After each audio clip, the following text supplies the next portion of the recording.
إن الحمد لله نحمده ونستعينه ونستغفره ونؤمن به ونتوكل عليه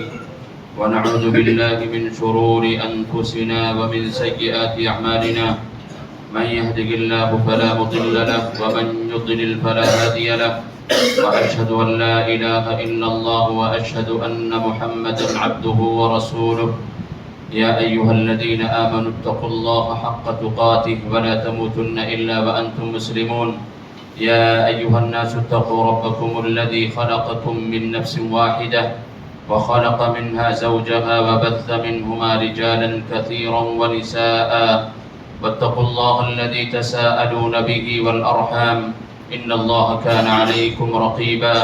يا أيها الذين آمنوا اتقوا الله وقولوا قولا سديدا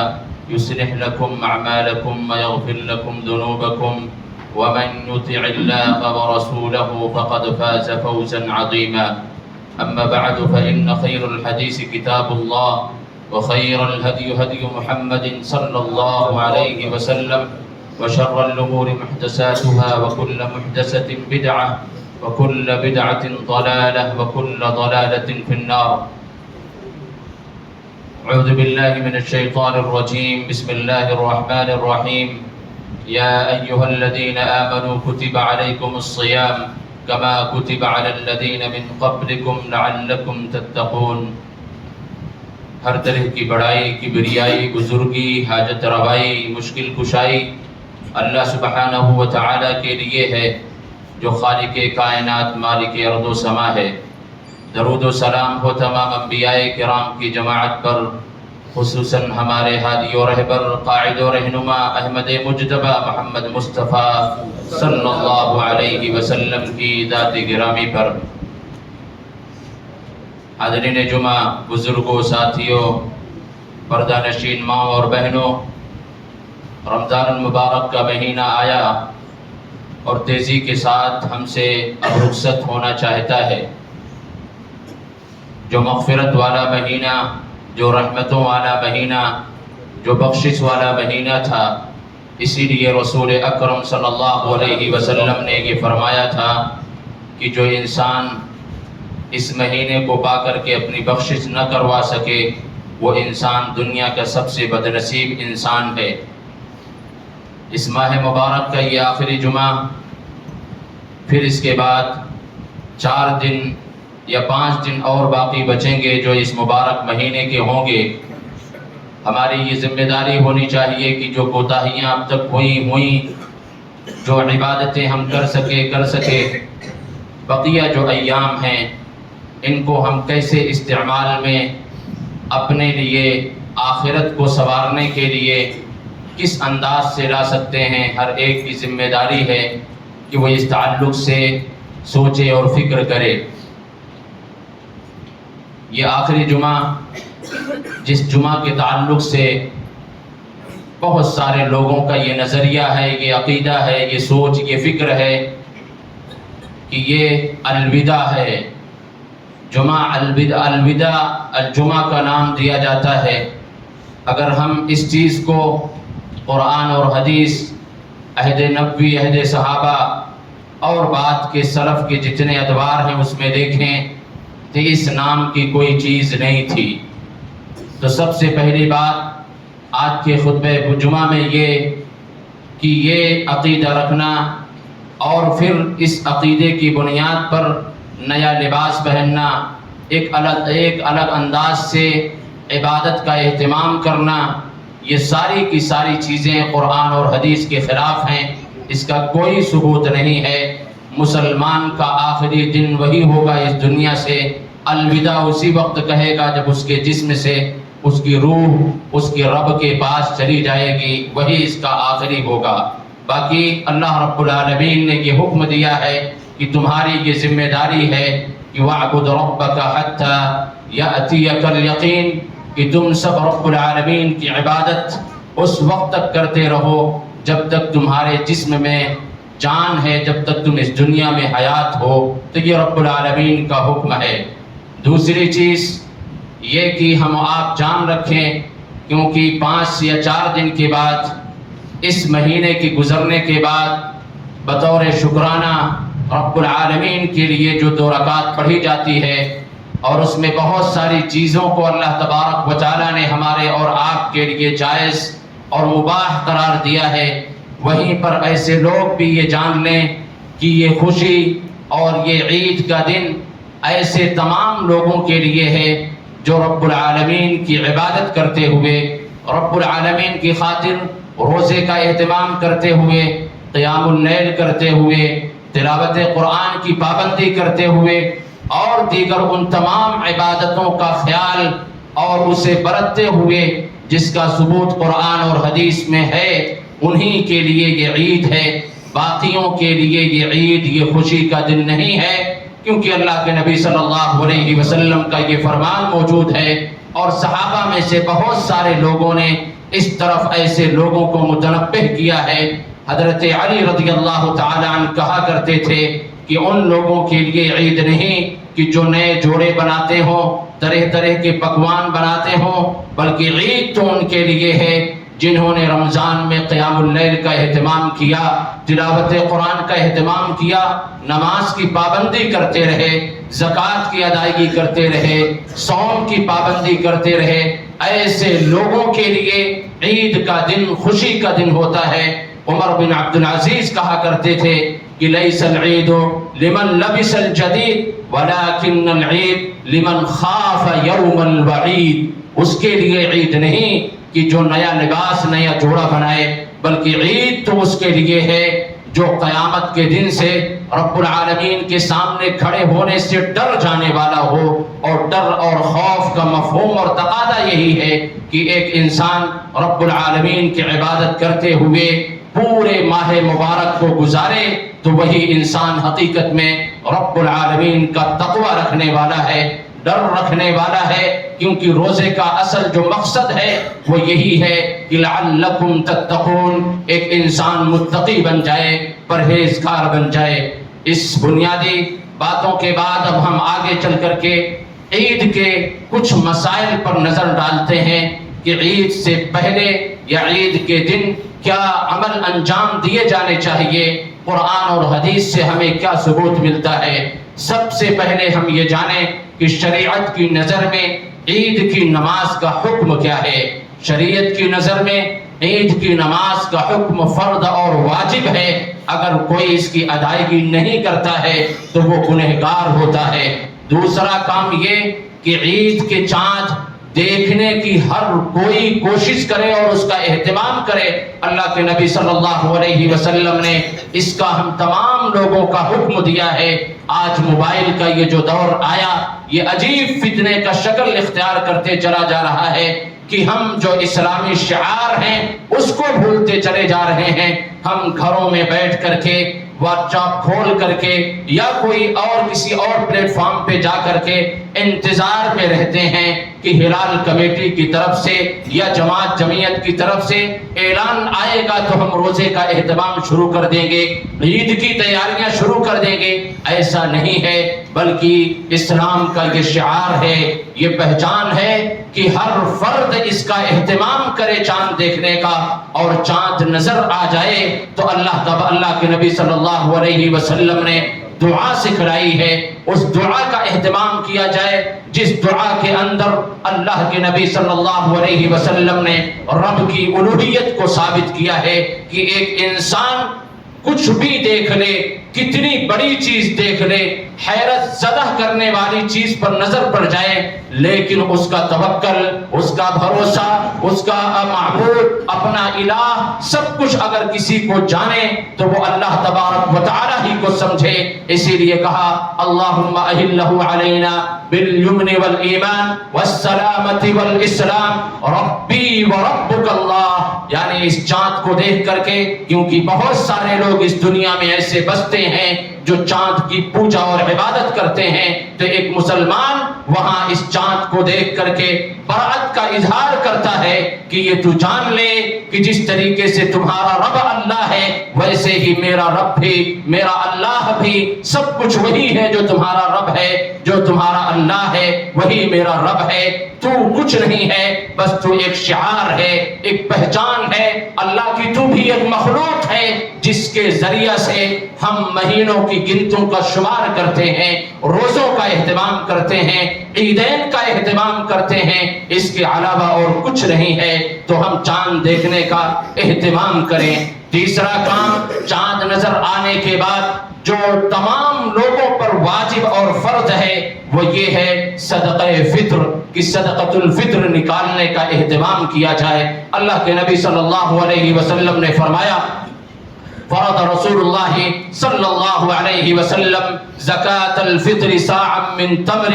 او صاعا من شعیر علی العبد والحر والذکر والانثى والصغیر والکبیر من المسلمین، کہ اللہ کے نبی صلی اللہ علیہ وسلم نے صدقۃ الفطر کو واجب اور فرض قرار دیا ہے۔ کس پر؟ غلام پر،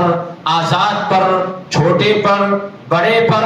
مرد پر، عورت پر، ہر کسی پر اللہ کے نبی صلی اللہ علیہ وسلم نے صدقۃ الفطر کو واجب قرار دیا ہے۔ اسی حدیث سے یہ اندازہ ہوتا ہے، یہ تمام کے تمام مسائل اسی ایک حدیث سے ثابت ہوتے ہیں کہ سب سے پہلے یہ تو صدقۃ الفطر واجب ہے، اور کس پر اس کی مکمل تفصیل اللہ کے نبی صلی اللہ علیہ وسلم نے بیان کر دی ہے۔ گھر کا جو ذمہ دار ہے اس کی یہ ذمہ داری بنتی ہے کہ تمام اپنے ممبران کی طرف سے صدقۃ الفطر نکالے، یہاں تک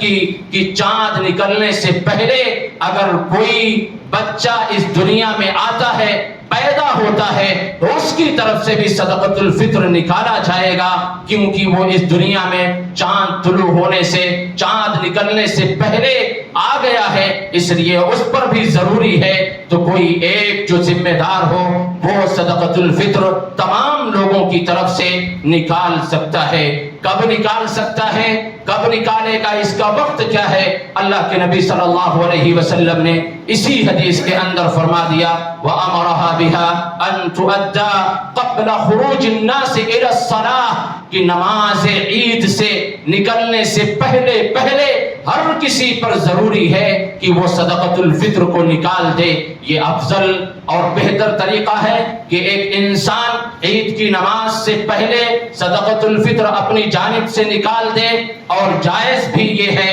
جیسا کہ ابن عمر وغیرہ کے اثر ہمیں اور آپ کو ملتے ہیں کہ انہوں نے یہ اجازت دی ہے کہ اگر کوئی صدقۃ الفطر عید کے ایک دن یا 2 دن پہلے بھی نکالنا چاہتا ہے تو وہ نکال سکتا ہے۔ کان یعطون قبل الفطر بیوم او یومین، عید الفطر سے 1 دن یا 2 دن پہلے کوئی صدقۃ الفطر نکالنا چاہتا ہے تو وہ نکال سکتا ہے، لیکن اس سے پہلے صدقۃ الفطر نہیں نکالا جائے گا، اس سے پہلے صدقۃ الفطر نہیں نکالا جائے گا۔ 1 یا 2 دن پہلے، یا یہ کہ چاند دیکھتے ہی فوراً، یا یہ تیسرا یہ کہ عید کی نماز سے نکلنے سے پہلے، جو کہ سب سے افضل اور بہتر ہے کہ آپ صدقۃ الفطر نکال دیں۔ صدقۃ الفطر کن چیزوں میں نکالا جائے گا؟ ابو سعید رضی اللہ تعالی عنہ کی روایت موجود ہے کہ نبی اکرم صلی اللہ علیہ وسلم نے فرمایا، کنا نخرج زکاة الفطر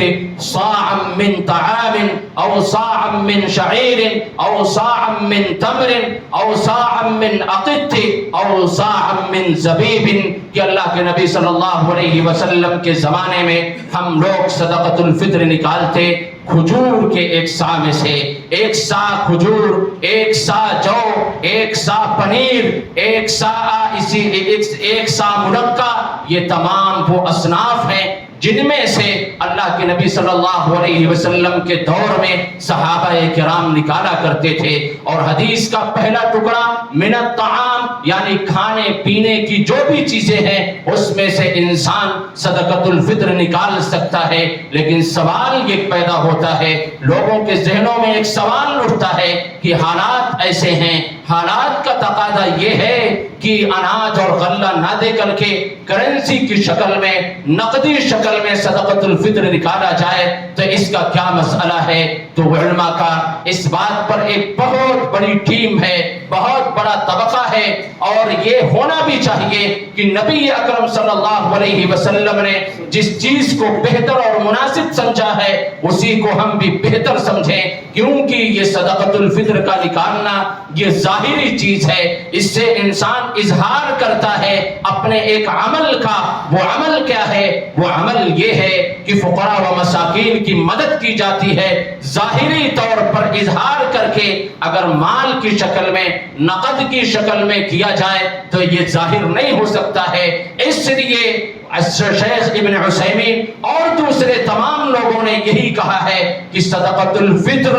یہی ہے کہ انسان غلے میں سے، اناج میں سے نکالے، کرنسی میں سے نہ نکالے۔ اگر غربا کے لیے، مساکین کے لیے نقدی صورت میں صدقۃ الفطر یہ بہتر اور اچھا ہوتا تو اللہ کے نبی صلی اللہ علیہ وسلم یہ بہتر کام کر کے گئے ہوتے، اور اس بہتر کام کی طرف اللہ تبارک و تعالیٰ ان کی رہنمائی کرتا کہ فقراء اور مساکین کے لیے یہ بہتر ہے۔ اور ایسا بھی نہیں کہ نبی اکرم صلی اللہ علیہ وسلم کے زمانے میں کرنسی کی شکل میں کوئی چیز نہیں تھی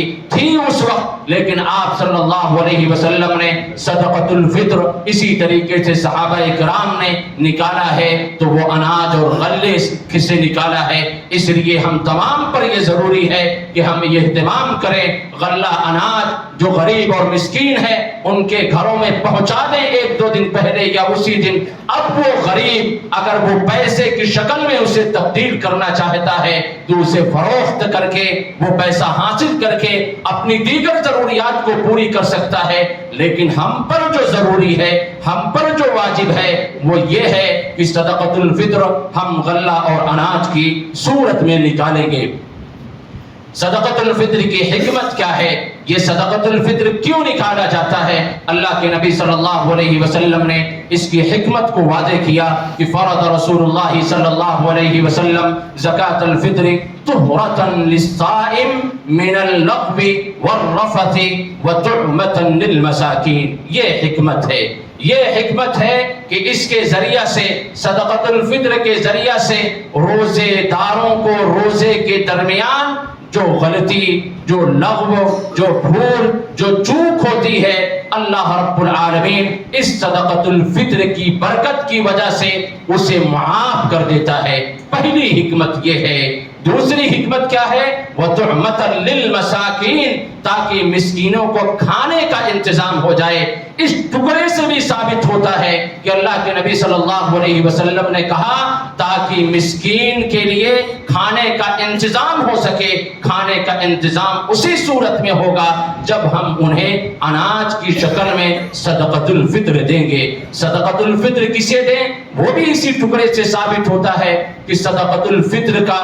اگر کوئی مستحق ہے تو صرف اور صرف فقراء اور مساکین ہے، باقی اور کوئی بھی نہیں ہے۔ فقراء و مساکین کے علاوہ کوئی بھی نہیں ہے۔ کیا کچھ ایسے بھی لوگ ہیں جن پر صدقۃ الفطر واجب نہیں ہے؟ ہاں، ایسے بھی لوگ ہیں، اللہ رب العالمین ان کی مغفرت فرمائے گا، لیکن یہ شرط ہے کہ ہر انسان دیکھے کہ اگر دن بھر کی خوراک اس کے گھر میں موجود ہے جو اس کے لیے، اس کے اہل و عیال کے لیے کفایت کر جائے گا، تو ایسے تمام لوگوں پر صدقۃ الفطر واجب ہے۔ کتنا؟ دن بھر، یعنی 2 وقت کھانا اور 1 وقت ناشتے کے علاوہ اگر اس کے پاس کھانے پینے کی چیزیں موجود ہیں، اشیاء موجود ہیں، تو اس پر بھی صدقۃ الفطر واجب ہے۔ لیکن اس سے کم اگر کسی کے پاس ہے تو وہ انسان نہیں نکالتا تو اللہ رب العالمین اس کی مغفرت فرمائے گا، کیونکہ وہ اس حیثیت کا نہیں ہے۔ تو ایسے تمام لوگ نکالیں گے اور دیا ان کو جائے گا جو فقراء و مساکین ہو، جن کی زندگی بالکل تنگ ہو چکی ہو، ایک ایک خوراک کے لیے، ایک ایک وقت کی روٹی کے لیے جو ترستے ہوں، ایسے لوگوں کو صدقۃ الفطر دیا جائے گا۔ یہ عید کے دن یا عید سے پہلے کی بات تھی۔ اب آگے دیکھتے ہیں کہ کیا عید کی رات میں کوئی خاص عبادت ثابت ہے کہ نہیں۔ بعض روایتیں موجود ہیں، لیکن بہت سارے محدثین نے ان روایتوں کو ضعیف قرار دیا ہے کہ اس رات میں کوئی الگ سے عبادت کا اہتمام کرے۔ پانچویں چیز یہ ہے کہ جیسے ہی ہم چاند دیکھیں گے فوراً رب العالمین کی کبریائی تکبیر کے ذریعے سے ہم بلند کرنا شروع کر دیں گے۔ اللہ اکبر اللہ اکبر اللہ اکبر لا الہ الا اللہ واللہ اکبر وللہ الحمد اللہ اکبر کبیرا والحمد للہ کثیرا وسبحان اللہ بکرۃ واصیلا۔ ہر کسی کو یہ تکبیر یاد ہونی چاہیے۔ عید کے چاند دیکھنے سے پہلے یہ تکبیرات ہر کوئی یاد کر لے، رب العالمین کی بڑائی بیان کرے، کیونکہ مومن وہی ہوتا ہے کہ وہ غم کی حالت میں ہو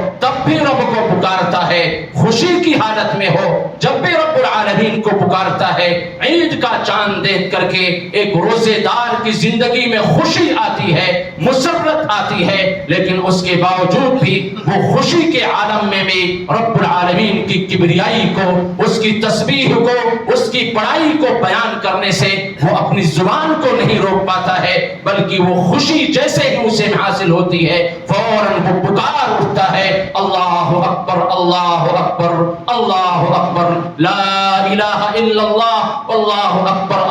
اکبر وللہ الحمد۔ یہ کام انسان فوراً شروع کر دے، چاند دیکھنے سے لے کر کے عید کی نماز تک یہ تکبیرات بلند کرتا رہے اور بلند آواز سے کرتا رہے۔ صحابہ کرام جب بازاروں میں نکلتے تھے تو بازار تکبیروں سے گونج جایا کرتی تھی۔ آج ہم رب العالمین کی کبریائی کو بیان کرنے میں شرم محسوس کرتے ہیں، ہمارے حلق سے، ہماری زبان سے، منہ سے آواز تک نہیں نکلتی ہے۔ ہمیں بلند آواز سے تکبیر پکارنی ہے، اپنے گھروں میں بلند آواز سے رب کا نام لیں، رب کی تکبیر بیان کریں، تب جا کر کے آپ کے سائے میں پلنے والا آپ کا بچہ یہ جانے گا کہ کوئی رب ہے، کوئی خالق ہے جو ہمارے والدین سے کہیں بڑھ کر کے ہے، جس کی کبریائی کو، بڑائی کو ہمارے والدین بھی پکار رہے ہیں، تو وہ بچہ بھی اپنی ٹوٹی پھوٹی زبانوں میں اللہ رب العالمین کی کبریائی کو بیان کرے گا۔ اس لیے یہ بہت ضروری ہے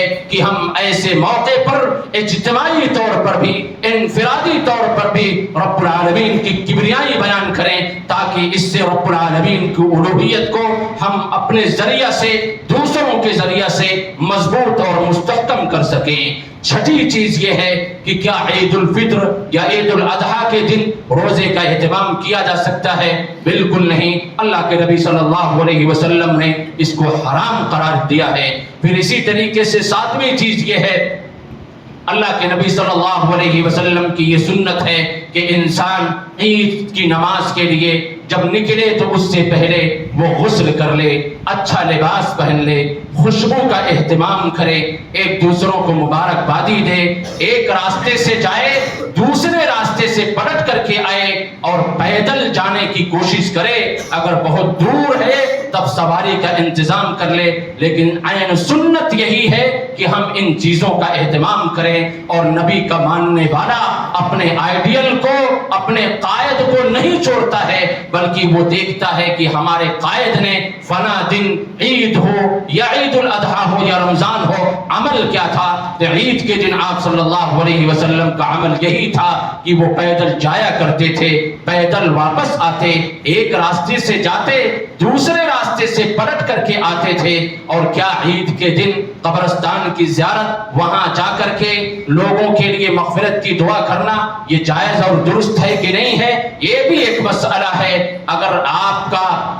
جانے کا اہتمام ہمیشہ ہے، آپ کا معمول ہے، جب تو آپ جا سکتے ہیں، لیکن کوئی بھی انسان قبرستان کی زیارت کو عید کے دن کے لیے خاص نہیں کر سکتا ہے۔ اگر اس نے عید کے دن کے لیے قبرستان کی زیارت کو خاص کیا ہے تو یہ بدعت ہے اور اس بدعت کا انجام بہت ہی خطرناک ہے۔ اسی طریقے سے 10ویں چیز یہ ہے کہ عید کی نماز کہاں ادا کی جائے۔ عید کی نماز نبی اکرم صلی اللہ علیہ وسلم ہمیشہ بستی سے باہر نکل کر کے صحرا یا میدان میں ادا کیا کرتے تھے۔ ہمارے لیے بھی ضروری ہے کہ ہم عید کی نماز مسجدوں میں نہیں بلکہ باہر نکل کر کے میدان یا صحرا میں ادا کریں۔ اگر کوئی مجبوری ہے، بارش کی مجبوری یا کوئی اور دوسری مجبوری، تو ایسی صورت میں ہم مسجد کے اندر عید کی نماز ادا کر سکتے ہیں، کیونکہ یہ عید اس لیے ہے تاکہ مسلمان اپنی اجتماعیت کو ثابت کرے، تاکہ ایک مسلمان ایک اللہ رب العالمین کی الوہیت کو، بڑائی کو، کبریائی کو ایک ساتھ لوگوں کے سامنے ظاہر کرے اور اس کا اظہار کرے، تاکہ دوسرے لوگ دیکھ کر کے اس کے ذریعہ سے ان کے دلوں پر رعب طاری ہو اور وہ ہماری یہ اجتماعی صورت کو دیکھ کر کے یہ جان سکیں کہ یہ وہ اسلام والے ہیں جو ایک ساتھ اپنی عبادتوں کو انجام دیتے ہیں اور عبادتوں کے علاوہ بھی سارے کام کو ایک ساتھ اجتماعی صورت میں انجام دیتے ہیں۔ اس لیے اس کا اظہار کرنا ضروری ہے۔ 11ویں چیز یہ کہ کیا عید صرف مردوں کے لیے ہے؟ اللہ کے نبی صلی اللہ علیہ وسلم نے عید کے تعلق سے کہا کہ چھوٹے بھی جائیں، بڑے بھی جائیں، بوڑھے بھی جائیں، مرد بھی جائیں، خواتین بھی جائیں، یہاں تک کہ وہ عورتیں بھی جائیں جو حیض کی حالت میں ہے، وہ بھی عورتیں جائیں جن کے پاس پردہ کرنے کا اہتمام نہیں ہے، کپڑے یا دوپٹے نہیں ہے، تو ان کی سہیلیاں، ان کی بہنیں چادریں دے کر کے یا اپنی چادروں میں ان کو لپیٹ کر کے عیدگاہ لے جائیں۔ یہ نبی اکرم صلی اللہ علیہ وسلم کا حکم ہے، جس حکم کی پاسداری کرنا ہم تمام کی ذمہ داری ہے۔ یہ فتویٰ دینا کہ عورتوں کے لیے صرف یہی کہ گھر کے اندر وہ بیٹھ کر کے شیرنیاں تیار کریں، مہمان نوازی کے لیے سارے پکوان کو تیار کریں، یہ نہیں، بلکہ جس طریقے سے ہمارے اور آپ کے لیے عید کا دن خوشی کا دن ہے،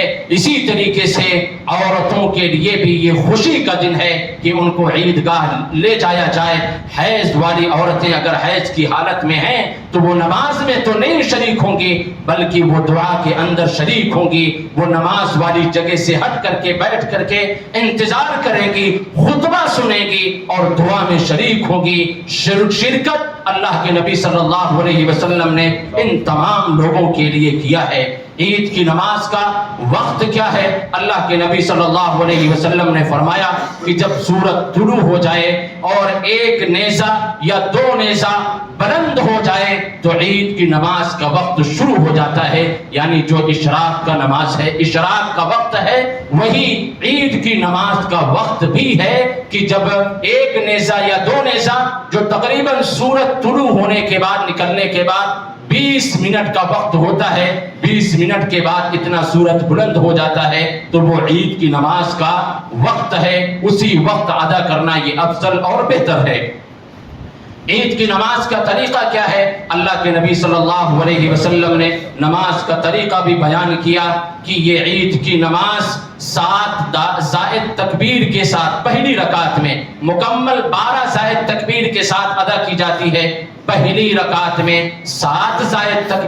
تکبیرات اور دوسری رکعت میں 5 زائد تکبیرات کے ساتھ یہ نماز ادا کی جاتی ہے۔ سورۃ الفاتحہ کے بعد پہلی رکعت میں سورہ الاعلی یا اسی طریقے سے اللہ کے نبی صلی اللہ علیہ وسلم نے سورہ قاف کی بھی تلاوت کی ہے۔ دوسری رکعت میں سورۃ الفاتحہ کے بعد سورہ الغاشیہ یا سورہ القمر اللہ کے نبی صلی اللہ علیہ وسلم سے یہ ثابت ہے۔ کیا ہر تکبیرات کے بعد ہم رفع الیدین کر سکتے ہیں؟ بالکل، ہر تکبیرات کے بعد ہم رفع الیدین بھی کر سکتے ہیں۔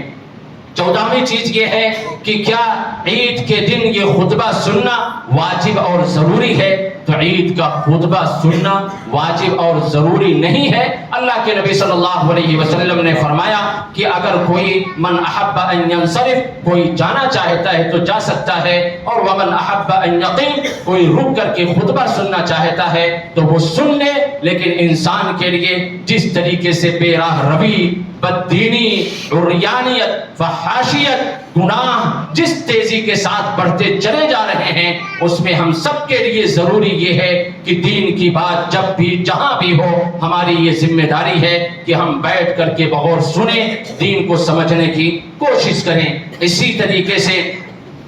عید کے لیے ایک خطبہ ہے، عید میں 2 خطبہ نہیں، ایک خطبہ دیا جائے گا جس میں منبر بھی نہیں لگایا جائے گا۔ 16ویں چیز یہ ہے کہ اگر عید کے دن جمعہ کا دن ہوا، عید یعنی جمعہ کے دن اگر ہوا، تو ایسی صورت میں کیا ہم جمعہ کی نماز پڑھیں یا ظہر کی نماز پڑھیں؟ تو اللہ کے نبی صلی اللہ علیہ وسلم نے اختیار دیا ہے۔ یہ خوشی کا دن ہوتا ہے، رب العالمین کا یہ رحم و کرم ہے کہ اللہ نے ہمیں اور آپ کو اختیار دیا ہے کہ اگر عید جمعہ کے دن ہوا تو اس دن اگر انسان چاہے تو جمعہ کی نماز پڑھ لے یا ظہر کی نماز پڑھ لے، اس پر کوئی بھی عقاب اور کوئی سزا نہیں ہے، یہ شریعت کی طرف سے اجازت ملی ہوئی ہے۔ اسی طریقے سے اگر کسی کی عید کی نماز چھوٹ جائے تو وہ کیا کرے، کس طریقے سے پڑھے؟ جس طریقے سے عید کی نماز کا جو طریقہ بھی بتلایا گیا، اسی طریقے سے وہ انسان عید کی نماز پڑھے گا۔ بس یہ ہے کہ وہ اس میں خطبہ دوبارہ نہیں دے گا۔ عید کی مبارکبادی دینا کیا یہ جائز اور درست ہے؟ بالکل جائز اور درست ہے۔ صحابہ کرام عید کی مبارکبادی دیا کرتے تھے اور کہتے تھے تقبل اللہ منا ومنکم صالح الاعمال، ان کلمات کے ذریعے سے، اور اسی طریقے سے بہت سارے مفتیان کرام نے یہ بھی جائز قرار دیا ہے کہ انسان معانقہ بھی کر سکتا ہے، اگر کوئی نہیں کرتا ہے تو اس پر بھی اعتراض نہیں، کوئی کرتا ہے تو اس پر بھی اعتراض نہیں، کیونکہ یہ کوئی ایسی چیز نہیں ہے کہ جس کو بدعت یا شریعت کے مخالف کہا جائے۔ 19ویں چیز کی، عید کے دن کیا کوئی کھیل کھیلا جا سکتا ہے؟ بالکل کھیلا جا سکتا ہے۔ اللہ کے نبی صلی اللہ علیہ وسلم کے دور میں چھوٹے چھوٹے بچے پروگرام پیش کیا کرتے تھے، سج بج کر کے چھوٹی چھوٹی بچیاں اور بچے کھیل کا اہتمام کرتے، اور حبشہ کے جو لوگ تھے وہ لوگ بھی کھیل کا مظاہرہ کیا کرتے تھے، لیکن شرط یہ ہے کہ جو شریعت کی نظر میں کھیل جائز ہے وہی کیا جائے، اور عید کی خوشی میں آ کر کے ان کاموں سے بچا جائے، اجتناب کیا جائے جو شریعت کے مخالف ہے۔ عام طور پر دیکھا جاتا ہے کہ عید کے دن لوگ پہلے سے مووی دیکھنے کے لیے، اور کچھ ایسے نام نہاد مسلمان ہیں کہ لوگوں کی عبادتوں کو تباہ و برباد کرنے کے لیے عید ہی میں وہ اپنی کوئی فلم ریلیز کراتے ہیں، اور مسلمان جو 1 مہینہ بھوکا پیاسا رب العالمین کی رضا کے لیے رہا، اور وہ بھوک اور پیاس کو برداشت کرتا رہا، دن کے دھوپ میں بھی، گرمی ہو سردی ہو، ہر اعتبار سے وہ اس روزے کا اہتمام کیا، اور جیسے ہی رمضان کا مہینہ گزرا فوراً وہ ایسے ہی گناہوں میں اپنے آپ کو ڈال دیتا ہے۔ عید کے دن سمجھتا ہے کہ تمام کی تمام چیزیں یہ جائز ہیں، ہم شراب پئیں، عیاشیاں کیے، ڈانس کریں، ڈی جے لگا کر کے گلیوں میں ہم لوگوں کو پریشان بھی کریں، راستوں کو بھی بلاک کر دیں، یہ تمام کی تمام چیزیں شریعت کے مخالف ہے۔ شریعت کے اندر جو خوشی کے دن ہیں وہ 2 دن ہیں، اور ان 2 دنوں میں بھی ہمارے اوپر پابندی ہے کہ ہم اس کا اہتمام اسی طریقے سے کریں گے جس طریقے سے شریعت نے ہمیں اور آپ کو اس کے اہتمام کا حکم دیا ہے، اس کے مخالف جا کر کے ہم نہیں کریں گے۔ یہ چند مسائل تھے عید کے تعلق سے اور صدقۃ الفطر کے تعلق سے۔ اللہ تبارک و تعالی ہم تمام کی عبادتوں کو قبول فرمائے، اللہ رب العالمین ہم تمام کے روزوں کو قبول فرمائے، قیام اللیل کو قبول فرمائے، تلاوت قرآن کو قبول فرمائے۔ جو لوگ اعتکاف بیٹھے ہیں اللہ رب العالمین ان کے اعتکاف کو قبول فرمائے۔ رب العالمین جو ہم میں مریض ہیں انہیں شفائے کلیہ عاجلہ مستمر عطا فرمائے۔ رب العالمین جو ہم نے مقروض ہیں ان کی قرض کی ادائیگی کے لیے کوئی سبیل پیدا فرما دے۔ رب العالمین ہمارے فلسطینی مسلمان بھائیوں کی تو مدد فرما، رب العالمین غیبی طور پر ان کی مدد فرما، جہاں بھی مسلمان پریشان حال ہو ان کی پریشانیوں کو رب العالمین تو ختم کر دے، ظالم کو سمجھ دے دے، ہدایت دے دے یا تباہ و برباد کر دے۔ رب العالمین ہم سب کو جب تک اس روئے زمین پر زندہ رکھے، دین اسلام پر زندہ رکھے، وفات ہو دین اسلام پر ہو، تقبل یا رب العالمین، وآخر دعوانا الحمد للہ رب العالمین۔